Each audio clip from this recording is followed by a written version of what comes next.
I hope you're having a great day out there. Yeah, what's up? Woo! What's up, Internet? How you doing? Good to see you today. We're back today with a top 5. What is this? I don't know. I don't know what that thing's doing here. It's just here. Woo! What up, everybody? What up, Internet? How you doing? Good? Glad to hear it. Back today with a top 5 starter plants for those of you out there that are looking to get into a planted aquarium. Something like this monster back here, right? Maybe you're starting out with something kind of small, right? And you're like, I want to put some plants in it, I want to have some success, and I want to learn a little bit. Okay, well today we're just going to stick to the street names and stuff like that. We're not going to get too sciencey, but it is an opportunity for you to throw down into the comments if you do want to hear some of the more elaborate scientific talk about some of these plants. But let's just start out at the top.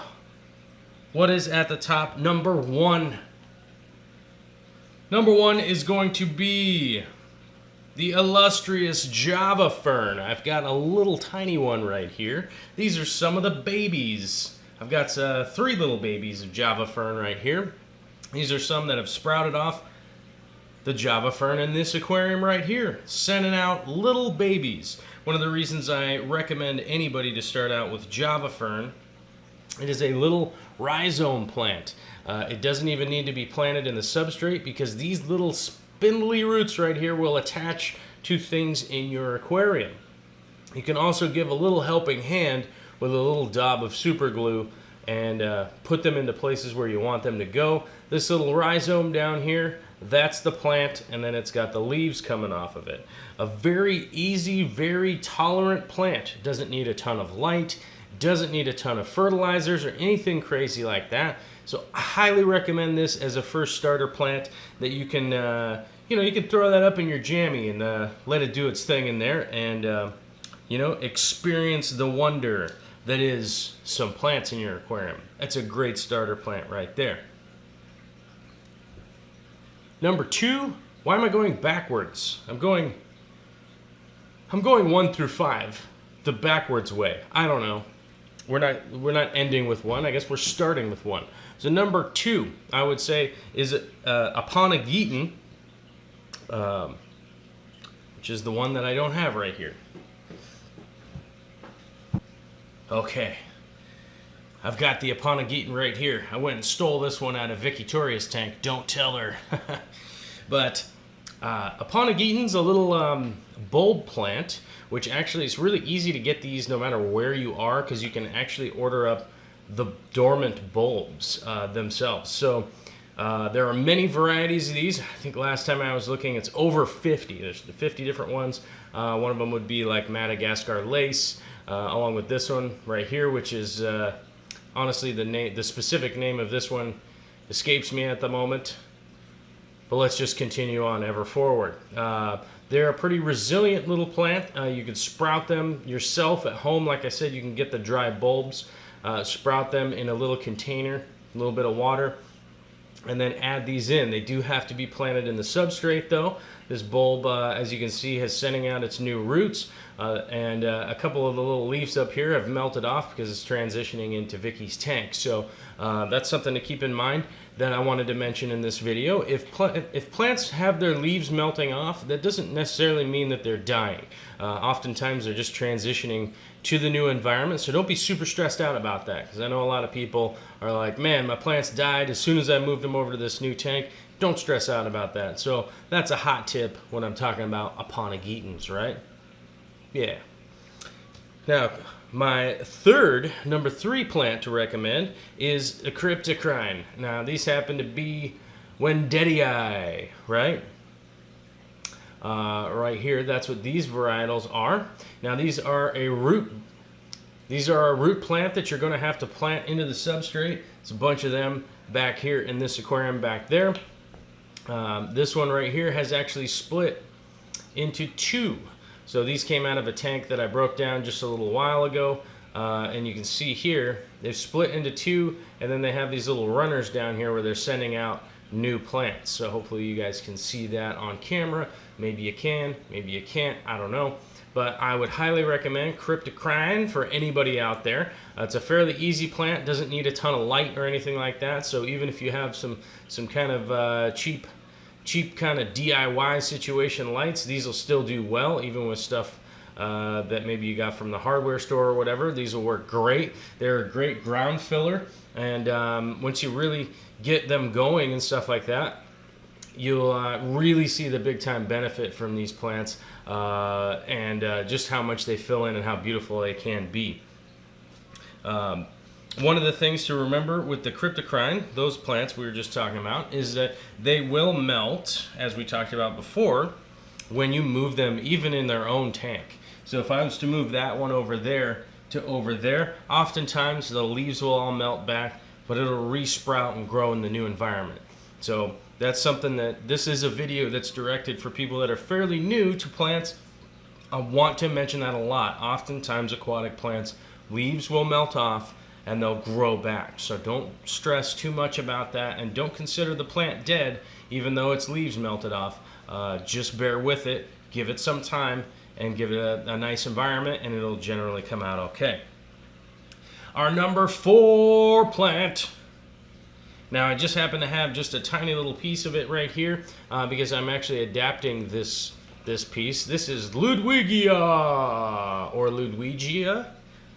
I say Ludwigii because I'm from America.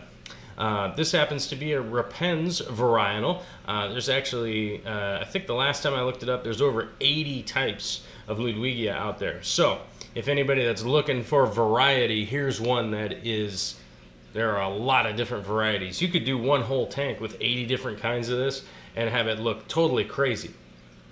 But this happens to be the repens varietal. This one's very common. You can easily find this one at most pet, even big chain pet stores and stuff like that. But Ludwigii is what you're looking for. This is an actual underwater varietal.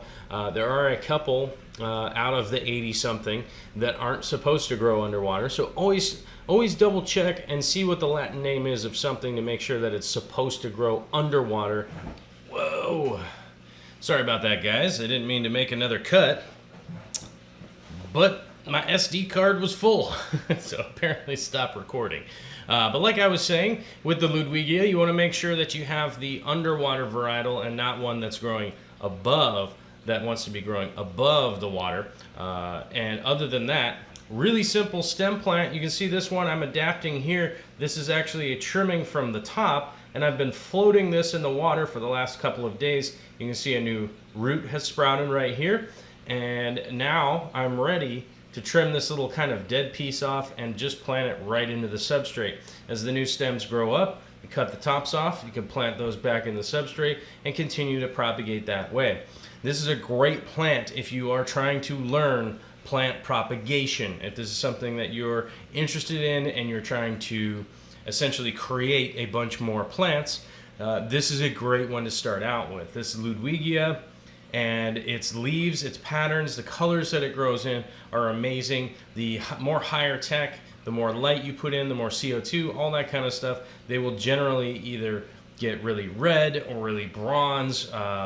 They'll definitely color up for you, and actually it's a pretty rewarding plant because the better the environment that you give it, the cooler it'll end up looking. And that's just based on all of them. It's not like one specific kind. Plant number 5, one of my favorite plants of all time, is plant number 5. And now, this is Anubius, okay? Anubius has many varietals. This one I'm holding up right here happens to be a Barterii. Oh, it's got a crypt stuck to it. Put that in there. Come on, plants, get in the tiny tank. Yeah, all right. This happens to be a Barterii. My favorite kind is Anubius nana of the tiny variety, also known as petite. This is the petite varietal right here. And then here's Barterii, which this actually will grow up quite larger. This was kind of a stunted piece that was having some issues, where I had to trim some pieces off and stuff. As you can see, the roots here, okay, are all heading southward. Okay, they're all headed southbound. Now, These roots don't necessarily have to be planted in the substrate, and one of the reasons I always recommend this plant to anybody who's new to the hobby is that once you drop this into the tank, it's essentially planted. You know what I mean? You can actually just float them around in there. You can literally throw them in from the other side of the room. As long as they get submerged, they'll be fine. This one's being nursed back to health, and it's doing quite well. It's sending out some new leaves and stuff. But this is a rhizome plant, just like the Java fern at the beginning. And so this is actually the plant right here, and then the leaves are all coming from that. Obviously, the root system does get pretty extravagant down here over time, and it will eventually grow into your substrate. Even if you put them way up high in your aquarium, these roots will continue to reach down to the substrate. But if you are going to plant these into the substrate, just remember not to plant this portion of the plant right here, the rhizome. Do not put that underneath the, when I say substrate, that's the substrate down there, right? So remember not to plant that underneath. Now, if you're talking about Anubius nana petite, same story. It's got this one happens to have a much longer rhizome. This happens just to be a different varietal from the Barterii, which I had right here. And as you can see, the rhizome is growing there, has its roots hanging down, and the leaves are tiny, tiny, tiny. That's what makes it a petite. Actually, it just is growing much smaller than its typical form. Same treatment for this one. That's what normally is up in my fake trees. This is what I typically use for the foliage in my fake trees in my aquascapes. And I love this plant. I always have this plant. I never really let this plant go. I normally just let them grow and let them grow forever, and then collect them and collect them and collect them. So this is definitely one of my favorite plants of all time. I love it, love it, love it. And if you can find some yourself, certainly go get it. That's what I would do if I was me. But I'm talking about you.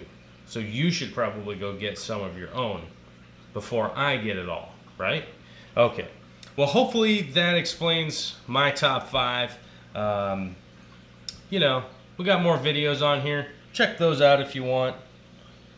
But like I said, any questions, concerns, comments, or complaints, throw them down below, and I'll get back to you later.